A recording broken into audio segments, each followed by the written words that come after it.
जब कुछ दिन पहले खबर आई कि बिहार में अब मिलिट्री कैंप के अंदर शराब मिलेगा, तब कई लोग सवाल उठा रहे थे कि आखिर बिहार में शराब कब नहीं मिलता था और कहां नहीं मिलता था।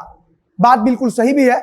आखिर हर रोज बिहार में कहीं ना कहीं शराब पकड़ा जाता है और जितना शराब पकड़ा जाता है उससे कई गुना ज्यादा अपने निर्धारित स्थान पर पहुंचा दिया जाता है।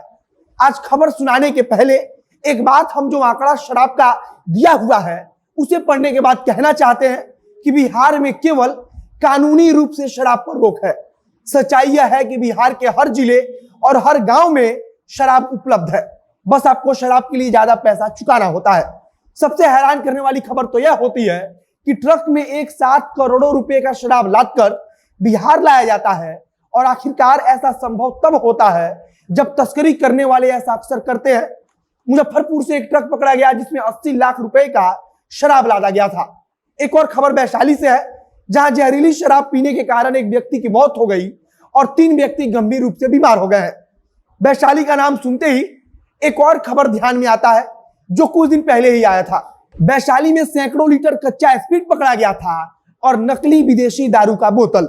मतलब कि वहां कच्चे स्प्रिट से सबसे पहले शराब तैयार की जाती थी और फिर विदेशी ब्रांड्स के बोतल में भरकर उसे बेच दिया जाता था। अब नमस्कार, मेरा नाम है मोहित कुमार सिंह और आप देख रहे हैं हमारा विशेष कार्यक्रम एक्सप्लेनर।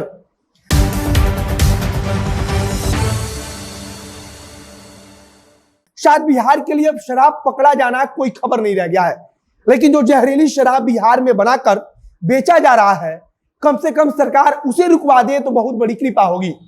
हर आए दिन करोड़ों रुपए का शराब बिहार में पकड़ा जाता है, लेकिन अब इससे भी ज्यादा चिंता का विषय है कि बिहार के अंदर कच्चे स्पिरिट से शराब तैयार किया जा रहा है और उसे बेचा भी जा रहा है। आज हमने पढ़ा कि वैशाली में जहरीली शराब पीने के कारण कुछ लोग बीमार पड़ गए हैं और एक व्यक्ति की मौत भी हो गई है। तब हमारे दिमाग में कुछ दिन पहले का एक खबर आया जिसमें बताया गया था कि पटना के पास से सैकड़ों लीटर कच्चा स्पिरिट पकड़ा गया है, जिसे झारखंड से बिहार लाया गया था। वैशाली में ही जब पुलिस छापेमारी करने गई तो वहां सैकड़ों विदेशी शराब की बोतलें पाई गई। सबसे महत्वपूर्ण है कि वह सारी बोतलें नकली थी। उसे असली कंपनी ने न बनवाया था न बेचा था, बल्कि वह लोकल बाजार में नकली बोतल तैयार की गई थी जिसमें कच्चे स्पिरिट से बना शराब भरकर विदेशी शराब के नाम पर बेचा जाता। बिहार में यह धंधा बिल्कुल आम हो चुका है और हम इसे अपने मन से नहीं बोल रहे हैं, बल्कि पुलिस ने पिछले कुछ समय में जो कार्रवाई की है उसके आधार पर बोल रहे हैं। कई जगहों से खबर आई कि पुलिस शराब पकड़ने गई तो वहां गांव में मिनी फैक्ट्री पाया गया शराब बनाने का। अब आप सोचिए कि वहां जो शराब तैयार होता होगा उसे तो इसी बिहार में बेचा जाता होगा। वहां जो शराब तैयार होता है उसमें किसी भी मानक का ख्याल नहीं रखा जाता। यहां हम कच्ची शराब की बात नहीं कर रहे हैं, बल्कि विदेशी शराब इसी बिहार के अंदर अवैध तरीके से बनाकर बेचा जाता है। और यह सब कुछ पुलिस के द्वारा हाल फिलहाल में की गई कार्रवाई से निकलकर सामने आया है। सबसे पहले किसी दूसरे राज्य से शराब बनाने के लिए कच्चा स्पिरिट मंगाया जाता है और फिर उस स्पिरिट का उपयोग कर शराब तैयार किया जाता है और उसके बाद उसे विदेशी कंपनियों के बोतल में भरकर स्टिकर चिपकाया जाता है और फिर उसे चोरी छुपे बाजार में बेच दिया जाता है। वैशाली में जो जहरीली शराब का मामला आया है, इसके कुछ दिन पहले ही इसी वैशाली के एक और गांव से खबर आई जहां जहरीली शराब पीने से 5 लोगों की मौत हो गई थी।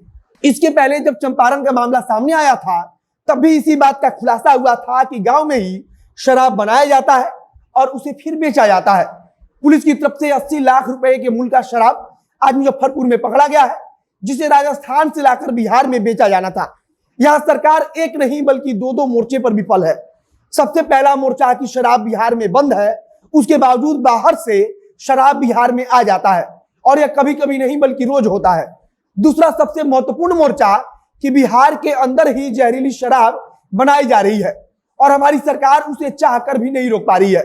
बाहर से शराब की तस्करी कानूनन जुर्म है, लेकिन बिहार के अंदर ही नकली शराब तैयार करना कानूनन जुर्म के साथ साथ बहुत बड़ा खतरा भी है। सरकार को बहुत गंभीरता पूर्वक इस बात का खास ख्याल रखना चाहिए कि बिहार के अंदर कहीं नकली शराब ना बने, क्योंकि बिहार पहले ही एक साथ दर्जनों मौत देख चुका है जो नकली शराब पीने के कारण हुई है। सरकार को चाहिए कि सबसे पहले नकली शराब बनाए जाने वाले गिरोहों को पकड़ा जाए और एक बड़े खतरे को टाला जाए। सैकड़ों लीटर कच्चा स्पिरिट का राज्य में आ जाना और उसे नकली शराब तैयार होना कहीं ना कहीं कानून व्यवस्था पर गंभीर सवाल है। बाकी हम तो चाहेंगे कि सरकार जो नियम बनाती है उसे सही तरीके से ठीक ढंग से लागू भी कर पाए। अब वीडियो समाप्त करते हैं। वीडियो को शेयर कीजिएगा, फेसबुक पर देख रहे हैं तो पेज को लाइक कीजिएगा, और अगर यूट्यूब पर देख रहे हैं चैनल को सब्सक्राइब कर लीजिए। बाकी मिलते हैं फिर बहुत जल्द अगले वीडियो में। कैमरे के पीछे खड़े ओम प्रकाश और मैं मोहित कुमार सिंह। बहुत बहुत धन्यवाद।